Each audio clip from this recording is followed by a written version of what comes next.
Mesdames et messieurs, bonsoir et bienvenue dans votre journal de 22 heures. Voici les titres de ce soir.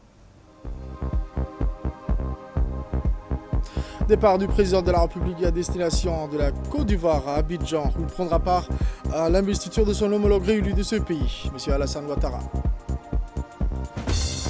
Autre actualité de ce journal, le président de la République a reçu le directeur général de la FAO.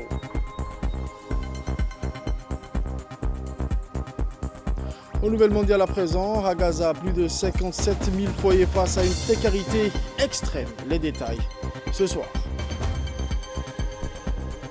Les détails de ce journal à présent, je vous le disais dans le titre, le président de la République, Al-Hajj Ismaël Omar Guelleh, a quitté ce matin dimanche, au début d'après-midi, le pays à destination de la ville d'Abidjan, la capitale de la Côte d'Ivoire, où il prendra part demain, à l'investiture de son homologue réélu de ce pays, M. Alassane Ouattara. Étape officielle du couronnement au scrutin présidentiel ivoirien du 25 octobre dernier, la cérémonie d'investiture de M. Alassane Ouattara est prévue d'allier tous les attributs et rites protocolaires dévolus à un tel événement. Troupes d'honneur, parade militaire, hymne national invité officiel, tout sera déjà mis en œuvre pour conférer à la cérémonie les contours d'événements solennels. Mais c'est la prestation du serment du discours officiel qui sera dans la foulée prononcée par le président investi qui feront office d'étape centrale à ce rendez-vous. Outre le président de la République, son Excellence M. Ismaël Omar Guelleh, une douzaine d'autres chefs d'État et de gouvernement issus du continent africain prendront part à l'investiture du président réélu du Côte d'Ivoire. La participation de tous ces dirigeants du premier plan fournit à l'évidence une légitimité politique supplémentaire à la récente victoire électorale d'Alassane Ouattara, vainqueur haut la main du scrutin présidentiel ivoirien du 25 octobre dernier. Le président Ismaël Omar Guelleh mettra comme à l'accoutumée aussi ce déplacement au Côte d'Ivoire pour s'entretenir en marge avec les principaux responsables politiques du pays hôte, dont le président Ouattara. À noter que dans le cadre de ce périple nouveau à Abidjan, le chef de l'État djiboutien, son Excellence M. Ismaël Omar Guelleh, est accompagné d'une importante délégation comprenant entre autres le ministre des Affaires étrangères et de la coopération internationale, M. Abdelkader Hussein Omar, et l'ambassadeur de la République de Djibouti auprès de la République de Côte d'Ivoire, M. Mohamed Bourhan Ali.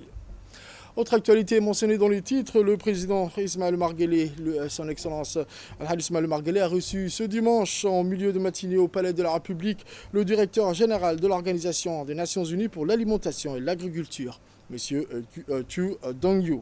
En déplacement de travail à Djibouti, il est arrivé hier samedi. L'audience entre le président Ismaël Omar Guelleh et le directeur général servit d'emblée de cadre d'échange sur l'état d'avancement de la coopération synergique que les deux parties entretiennent en permanence dans le domaine de la lutte contre la faim.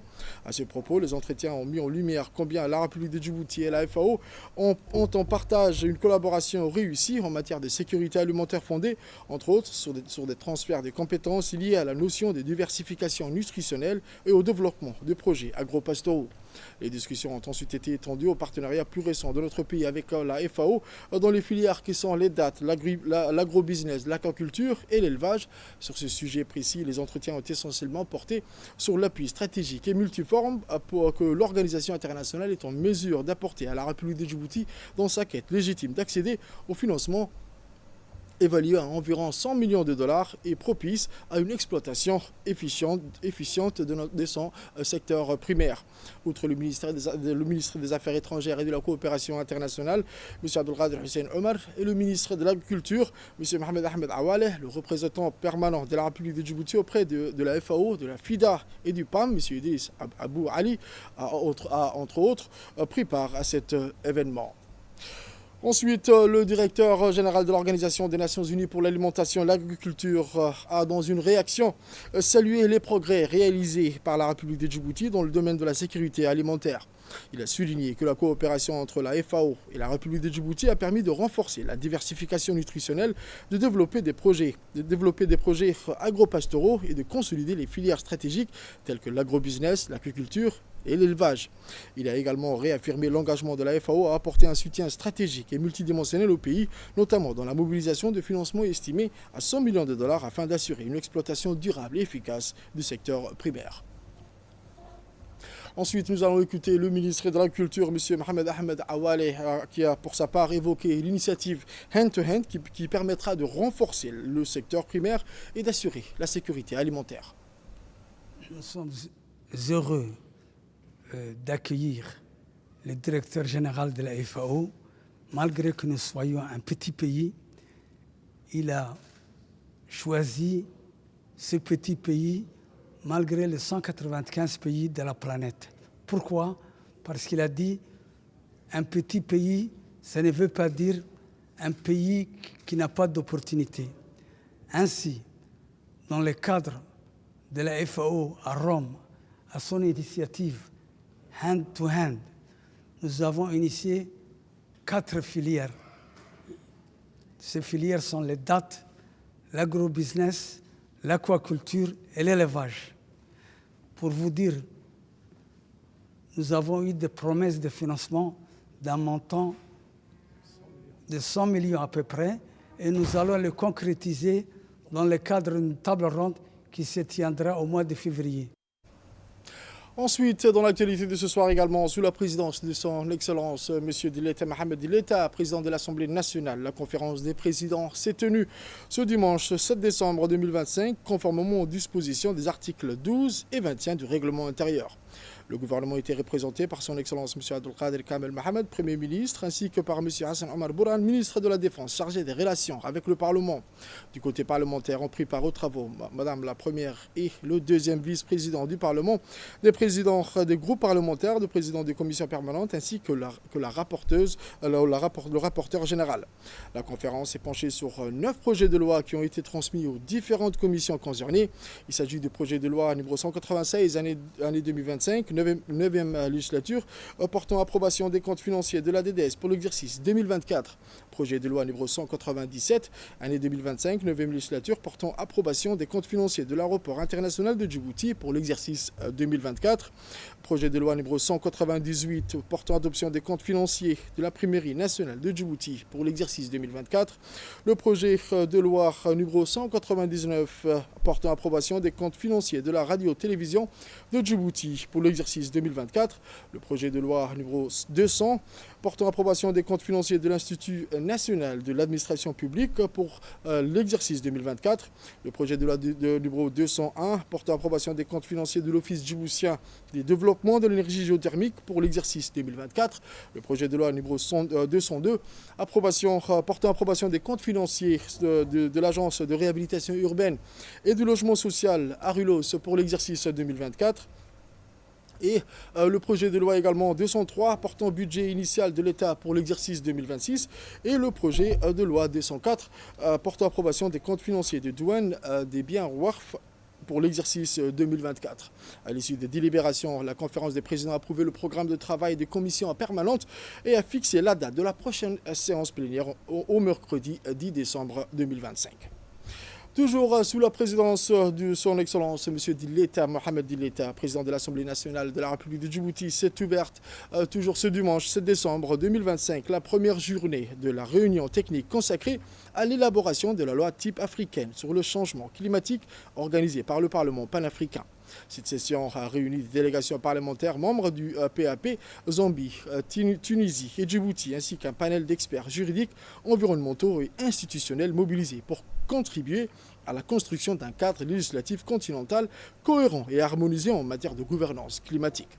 Les travaux ont porté sur le pilier juridique structurant des lois types, incluant les principes directeurs, le cadre institutionnel pour la gouvernance, la planification stratégique, les instruments de financement ainsi que les mécanismes de reporting et d'inclusion des groupes vulnérables. La séance d'ouverture a également inclus l'allocution du représentant de la commission agriculture du PAP et la contribution de l'Alliance panafricaine pour la justice climatique.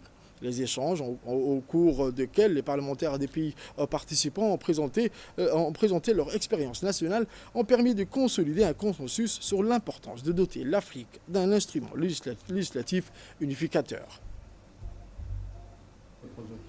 Ce processus, nous avons sollicité notre partenaire, qui est l'Alliance parlementaire, l'Alliance panafricaine plutôt, pour la justice climatique, PACJA, acteur majeur de la société civile continentale et particulièrement engagé sur les questions de justice climatique.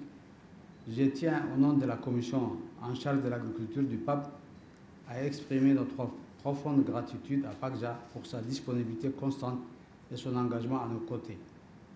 Les projets de loi type dont nous discuterons pendant ces 2 jours ici à Djibouti est le fruit de cette collaboration. Ensuite, le président de l'Assemblée nationale, M. Dileta, Mohamed Dileta, a indiqué que cette rencontre d'aujourd'hui est une marche supplémentaire dans cette route encore longue et difficile devant nous. Je suis convaincu qu'en organisant cette réunion parlementaire, le Parlement panafricain et l'Assemblée nationale souhaitent nous inscrire dans l'élan planétaire de lutte contre le réchauffement climatique. Honorables parlementaires, mesdames et messieurs, la prise de conscience accrue, globale face aux enjeux et les défis environnementaux est une nécessité vitale. Bien que nombre de mesures relatives soient renoncées dans l'accord de Paris, instrument international de référence avec 194 États partis, les impacts du réchauffement climatique ne cessent de vulnérabiliser les conditions de vie, surtout dans nos pays africains en développement. La République Djibouti en est le parfait exemple. Subsistant de plein fouet les conséquences des équilibres naturels constants, les changements climatiques d'une ampleur inégalée mettent à mal la résilience et l'adaptation de nos citoyens avec des sécheresses continuelles, des saisons de pluie torrentielles ou les canicules fortes et précoces que ne tempèrent une pluviométrie faible et irrégulière. En résumé, telles sont les menaces et risques auxquels la République Djibouti fait face, et ce cycle perdure, nous obligeant à faire évoluer les mentalités et changer les paradigmes lors des mises en place et l'exécution des politiques publiques. La situation prévalente en République Djibouti est un constat alarmant, mais malheureusement identique, similaire, à quelques nuances près, avec une bonne partie, pour ne dire l'ensemble du continent africain. N'étant nullement responsable des causes du réchauffement climatique, alors même que nous subissons de plein fouet les effets négatifs, nous avons dû nous adapter et faire plus et mieux malgré nos ressources limitées. Par exemple, la soif exiguë et le manque endémique en eau potable ont été vaincus par le dessalement de l'eau de mer. Ensuite, c'est dans le cadre de la semaine de la justice organisée du 3 au 10 décembre 2025 que la Cour des comptes, institution supérieure des finances publiques, a tenu ce dimanche une journée porte ouverte dédiée à l'information du public, l'ouverture citoyenne et à la promotion de la bonne gouvernance publique. L'événement s'est déroulé en présence de son Excellence M. Ali Hassan Nabhadan, ministre de la Justice et des Affaires pénitentiaires chargé des droits de l'homme, et M. Jama Suleiman, président de la Cour suprême, ainsi que Mme Ismaël Mahmoud Ibrahim, première présidente de la Cour des comptes. Cette présence institutionnelle a donné une portée particulière à cet événement et traduit l'engagement constant des plus hautes autorités en faveur du renforcement de la transparence, de la redevabilité et de la bonne gouvernance. Cette journée porte ouverte a réuni un public diversifié composé de représentants de plusieurs ministères et d'administrations publiques, de parlementaires, de partenaires au développement, des magistrats du siège, ainsi que de nombreux étudiants de l'Université de Djibouti et d'instituts privés. Cette forte mobilisation témoigne de l'intérêt croissant des citoyens pour le rôle de la Cour des comptes dans le paysage institutionnel djiboutien, ainsi que de leurs besoins accrus d'information et de compréhension sur les mécanismes de gestion et de contrôle des finances publiques. Tout au long de la matinée, les magistrats de la Cour des comptes ont animé des stands thématiques et présenté au public le mandat, les missions et les champs d'intervention de l'Institut supérieur de contrôle des finances publiques, son positionnement stratégique dans l'écosystème national des finances publiques, ainsi que son rayonnement au niveau international en tant que membre actif des réseaux des institutions supérieures de contrôle. Ces échanges ont permis de mieux faire connaître les dispositifs qui concourent à la bonne utilisation des deniers publics et de mettre en lumière le rôle essentiel de la Cour des comptes comme institution garante de la transparence, de la redevabilité et de la protection de l'intérêt général au service de gouvernance publique moderne, responsable et tournée vers les citoyens. Ensuite, hier samedi 6 décembre, son Excellence M. Younis Ali Guedi, ministre de l'Énergie et chargé des ressources naturelles, a conduit une mission officielle d'inspection sur le site de la centrale solaire de Marjaga, actuellement en phase d'achèvement. Cette visite s'inscrit dans le cadre du suivi rigoureux des projets nationaux d'électrification rurale visant à renforcer l'accès à une énergie moderne, fiable et durable pour la communauté éloignée. Le ministre était accompagné par son Excellence Abdelrahman, ambassadeur de la République arabe d'Égypte à Djibouti, ainsi que Mme Mouna Adham, consul de l'Égypte à Djibouti. De hauts responsables du ministère de l'Énergie ont également fait partie de cette délégation.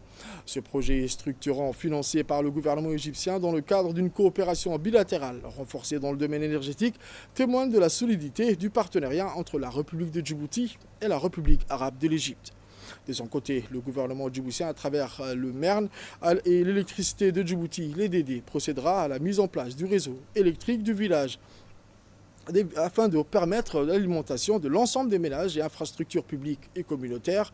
La centrale photovoltaïque, infrastructure solaire stratégique pour Omar Djaga, équipée des dernières technologies Huawei. On écoute à présent les propos du ministre Younis Ali Guedi. Aujourd'hui, nous observons que la centrale de Omar Djaga de 300 kW est pratiquement terminée. Le commissioning va se passer très prochainement. Les batteries sont là, les panneaux sont installés, les équipes du ministère de l'Énergie et de la coopération de nos frères égyptiens ont très bien travaillé et réalisé ces projets d'envergure pour le village de Omar Djaga qui va sortir de l'obscurité très prochainement. Il nous reste à connecter les villages avec l'électricité de Djibouti et nous allons le faire ce mois-ci.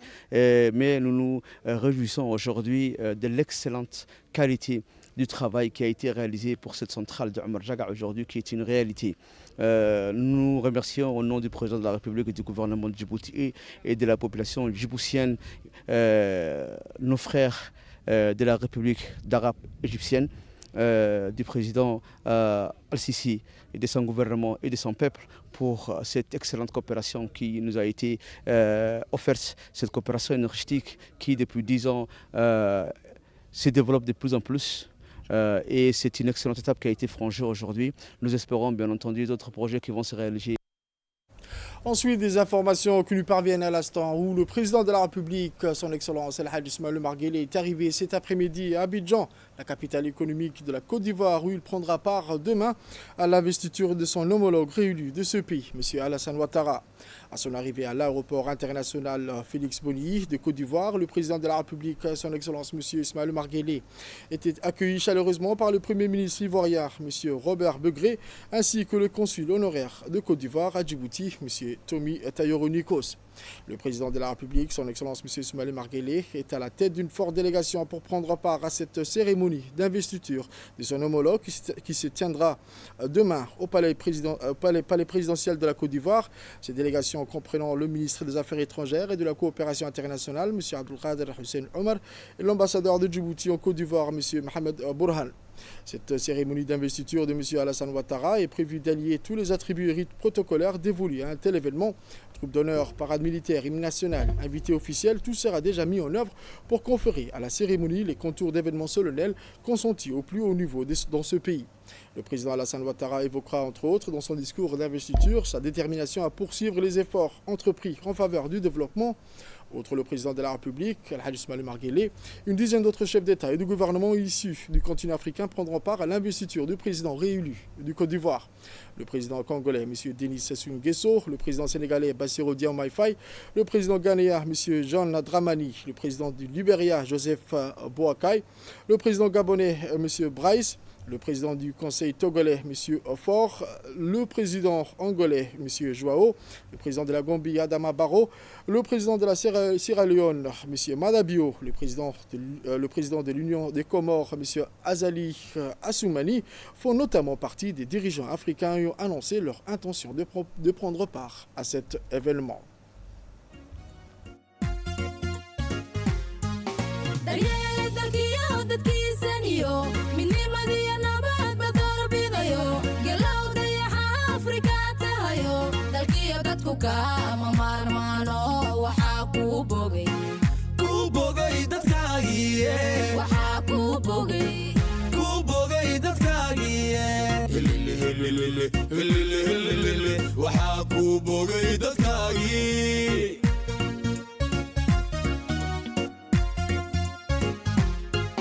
inta dunidani ku nooshahay cidaan kugu doorsanaa ma jirte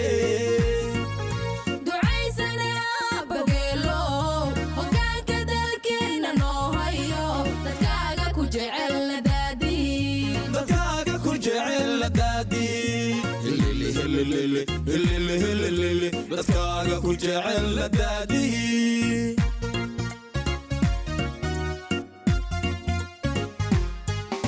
intaad dunidani ku nooshahay cidaan kugu doorsanaa ma jirtee. Autre actualité de ce soir, c'est dans le cadre du projet soutien à la société civile djiboutienne pour accroître sa participation à la bonne gouvernance et au développement social au niveau national, financé par l'Union européenne et mis en œuvre par le consortium SOS Village d'enfants Djibouti, Sunal Haya. Une conférence exceptionnelle s'est tenue dans l'après-midi au Palais du Peuple à l'intention des parents djiboutiens. Organisée en collaboration avec le ministère de la Santé, cette rencontre placée sous le thème « Les 1000 premiers jours, l'impact des écrans sur le développement de l'enfant et le soutien parental pour les familles d'enfants présentant des troubles de neurodéveloppement ».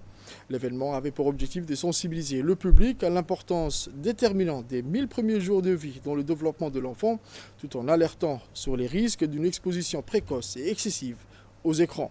La conférence a également mis en lumière les besoins spécifiques des enfants présentant des troubles du neurodéveloppement et les défis auxquels sont confrontés leurs familles. Les échanges ont permis de souligner l'importance du renforcement des dispositifs d'accompagnement et du soutien parental afin d'aider les familles à adopter des pratiques éducatives favorables et inclusives. On écoute à présent une réaction recueillie auprès d'un participant. Nous avons organisé 4 jours de séances de formation pour les pédiatres, les infirmiers de la première ligne qui reçoivent les enfants.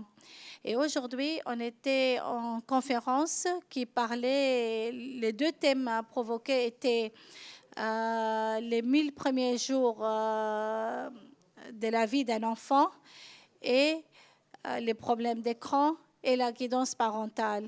Et nous avons accueilli le professeur Kwa qui est un pédopsychiatre qui vient de Côte d'Ivoire et le professeur Habib qui est un professeur à la faculté de médecine à ISSS. Nous remercions tous les partenaires, nous remercions tous les parents et toutes les personnes qui étaient aujourd'hui présents à notre conférence. Ensuite, direction Haile Selassie, où l'ambassadrice de l'Union européenne en République de Djibouti, Mme Denisa Elena Lonet, s'est rendue lundi dans la région Assadjouk pour une visite officielle. Arrivée tôt dans la matinée au chef-lieu régional, elle a été accueillie par le préfet Abdelbalik Mohamed Benoïta, en présence du président du conseil régional, M. Shalmark Hassan Alale, ainsi que de responsables des corps en uniforme déployés dans la région. La délégation Après les salutations d'usage, les 2 parties ont échangé sur l'état des relations diplomatiques et des coopérations en cours entre l'Union européenne et la République de Djibouti. La délégation s'est ensuite dirigée vers le siège du conseil régional où l'ambassadrice a reçu un accueil chaleureux de la population Assadjouk. Venue en nombre, un large rassemblement a réuni les autorités régionales, des élus locaux, des représentants de la société civile et la diplomate européenne. Au cours de cette rencontre, les responsables locaux ont présenté à l'ambassadrice les nombreux projets à vocation sociale financés par l'Union européenne et mis en œuvre avec l'appui Expertise France. Parmi ces initiatives figuraient notamment le soutien accordé à l'agence de la voirie d'Haile Selassie, où l'ambassadrice a visité les bureaux, les infrastructures et les équipements dédiés au ramassage des déchets.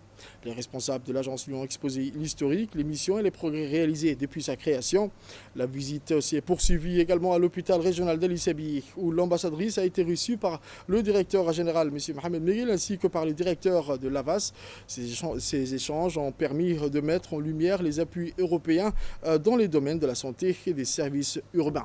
Cette première prise de contact de l'ambassadrice de l'Union européenne avec les autorités d'Haile Selassie s'est achevée à l'ère des Jeux, marquant la fin d'une journée de découverte et de dialogue avec les acteurs locaux.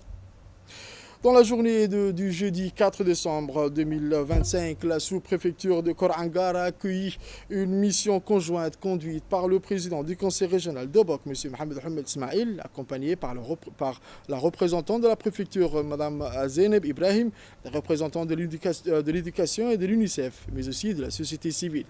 À leur arrivée, la délégation a été accueillie par le secrétaire du sous-préfet de Korangar et le chef de village. La communauté venue de la Hassa, du chef-lieu Korangar a largement été mobilisée pour l'occasion et a réservé un accueil chaleureux à l'ensemble de la mission. Intitulé Dialogue entre les autorités locales et les communautés sur l'importance de l'enregistrement des naissances, cette initiative s'inscrit dans le cadre du partenariat établi entre le Conseil régional de Bok et l'UNICEF Djibouti. Après les mots de bienvenue du chef-lieu, plusieurs sujets essentiels ont été discutés, portant sur divers aspects cruciaux pour la protection des droits de l'enfant. Les représentants de la communauté ont partagé les réalités quotidiennes des habitants de Korangar.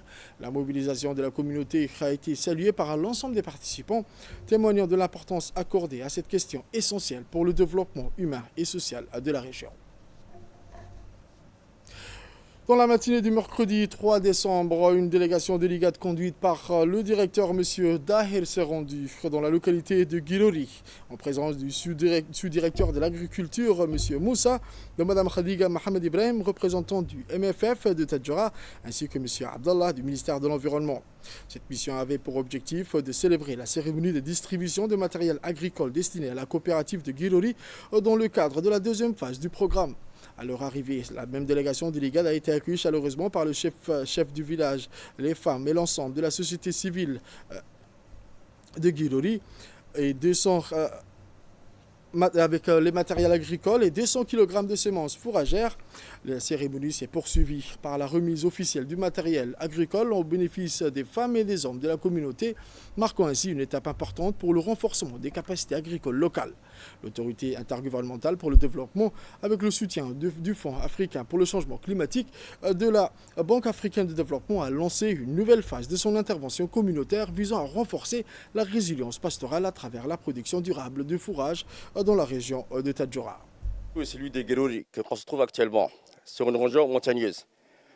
En fait, l'idée, maintenant, nous sommes en train d'initier ce qu'on appelle le corridor de Tadjoura, qui vont là, les gens, pour la première phase 1, je crois qu'il y a 87 personnes qui ont bénéficié en fait, de la semence, qu'on a distribué des semences au niveau des fourragères. Une partie de la récolte a été donnée au bétail. Donc ça nous a donné un peu d'espoir pour continuer encore. Ils ont pu choisir Guilori, qui se trouve dans une zone transfrontalière, des gens sédentaires et stabilisés, et que demain, avec, j'espère, une culture assez conséquente là, de culture fourragère, là, ils pourront vendre avec le corridor qui passe juste à côté d'eux, qui pourront bénéficier d'un impact économique. Et là, maintenant, aujourd'hui, nous sommes venus aussi pour faire la même cérémonie de distribution de matériel agricole et aussi des semences, là, avec la variété du Soudan. Aux nouvelles mondiales à présent, je vous le disais dans les titres, plus de 57 000 foyers à Gaza dirigés par des femmes sont confrontés à une extrême précarité. La plupart des familles vivent encore dans des abris surpeuplés où la faim et les maladies les menacent quotidiennement, déclare Nestor Oumohangui. Le Fonds des Nations Unies pour la population a indiqué que plus de 57 000 foyers dans la bande de Gaza sont désormais dirigés par des femmes. La plupart des familles vivent encore dans des abris surpeuplés où la faim et les maladies les menacent quotidiennement, a indiqué Nestor, le représentant de l'UNFPA en Palestine, lors d'une conférence de presse virtuelle. Il a décrit ses visites dans des hôpitaux, dans des espaces sûrs pour les femmes et les filles, des centres pour les jeunes et des camps des déplacés à travers Gaza. Alors que des familles font la queue pendant des heures pour obtenir de la nourriture et de l'eau, il a déclaré que les gens ne demandent plus de maisons d'éducation et de nourriture décente, ils demandent une tente, un petit chauffage ou de la lumière. Leurs espoirs se sont effondrés, une situation aussi dévastatrice que celle d'un bâtiment détruit. C'est tout pour ce journal de ce soir, mesdames et messieurs. Merci à vous de l'avoir suivi. Restez avec nous pour la suite du programme sur Télé Djibouti.